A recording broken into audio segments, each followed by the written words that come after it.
Hello, busy dads and busy people of all kinds. If you're new here, welcome. This is the channel all about the Busy Dad program.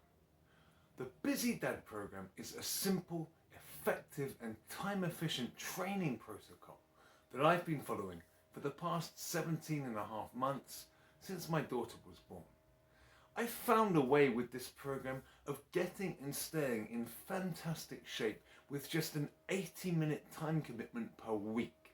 Perfect for busy people like you and me.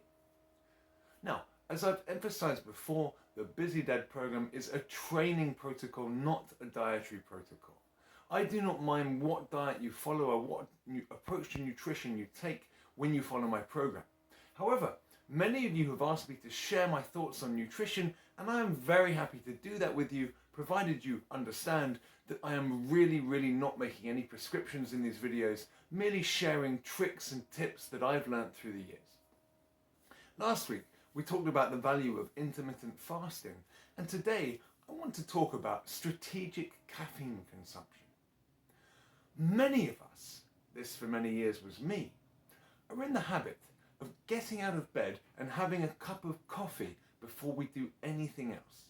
There's this mentality that says, I can't do anything until I've had a good cup of coffee in the morning. Now, this is a lie that we tell ourselves. We have been brainwashed into thinking that we need coffee first thing in the morning, but nothing could be further from the truth. In fact, the body's cortisol levels are at their highest for the first 2 hours of waking life, which means that you are actually at your most alert for the first 2 hours after you wake up. So caffeine is not something that you need first thing in the day. It's not going to give you an edge in terms of alertness that you don't already have naturally. In addition, you are at your most dehydrated when you wake up, and coffee will dehydrate you further. So it's actually extremely counterproductive to have that first thing in the morning cup of coffee, not to mention the fact that it slows you down off the blocks. You want to get up, get out of bed, and hit your day immediately with as few obstacles between you and what you need to do as possible. That whole ritual of making the cup of coffee is slowing you down, it's dehydrating you, and it's bringing nothing to your awareness that wasn't already there. So I strongly advocate waiting 2 to 3 or even 4 hours before you have your first cup of coffee. If you do wait that long, the benefit that you get is increased caffeine sensitivity, which means that the caffeine hits you and does more for you 3 hours later in the day than it would have done at the beginning of the day. Aside from the fact that you're more sensitive to the caffeine, which means that you get more of a boost in terms of focus and awareness 3 hours into the day when your cortisol levels are lower, you also get a real benefit if you combine caffeine consumption with intermittent fasting. Caffeine is a really effective way of blunting your appetite, and I tend to find it's about 3 hours into the morning that I start to get hungry. If I have a nice strong cup of black coffee, and you can drink black coffee while staying in a fasted state, okay, that hunger just disappears completely and it's effortless to finish the last few hours of my fast. I also strongly advocate using caffeine before your workout as a way of enhancing focus and just kind of, I don't know, it gives you a kind of killer instinct throughout your workout.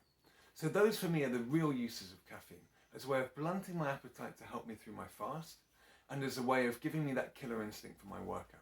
So for me, my caffeine consumption is concentrated mid-morning. I take my first cup of coffee at around 8 o'clock to 9 o'clock. I've usually been up for 3 or 4 hours by then, okay, to just take the edge off my hunger, to make the rest of the fast easy. Then I have a small top up at about 10 o'clock, 10:30 before I train. And then my last small bit of coffee will be when I first eat some food, when I first have some protein a bit later on.